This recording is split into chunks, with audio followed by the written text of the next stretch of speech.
జమిలీ ఎన్నికలతో ప్రాంతీయ పార్టీలకు ఇబ్బంది అనేది అపోహ మాత్రమే. వెంకయ్య నాయుడు కీలక ప్రకటన. జమిలీ ఎన్నికల వల్ల ప్రాంతీయ పార్టీలకు ఇబ్బంది అనేది అపోహ అని మాజీ ఉపరాష్ట్రపతి వెంకయ్య నాయుడు అన్నారు. తిరుపతిలో ఒకే దేశం ఒకే ఎన్నిక అంశంపై నిర్వహించిన మేధావుల సదస్సులో ఆయన మాట్లాడారు. సాంకేతికత సాయంతో జమిలీ ఎన్నికలు జరపడం కష్టం కాదని చెప్పారు.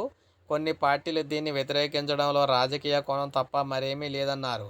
జమిలీ ద్వారా ఎన్నికల ఖర్చు ఆదా అవుతుందన్నారు.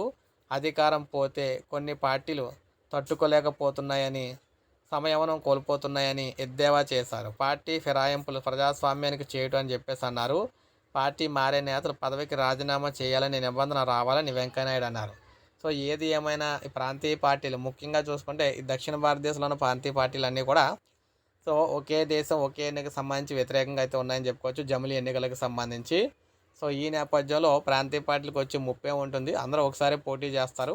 మొత్తం దేశవ్యాప్తంగా ఒకసారి జరుగుతుంది. ఎవరికి నచ్చిన వారు వారికి అయితే ఓటేసుకుంటారు కదా నేను అయితే చెప్తున్నారన్నమాట. సో ఇది మరి ఈయన అభిప్రాయం. మరి మీరేమంటారు కామెంట్ రూపంలో తెలియచేయండి. ఒక లైక్ చేయండి, సబ్స్క్రైబ్ చేసుకోండి, మన ఛానల్ సబ్స్క్రైబ్ చేసుకోండి.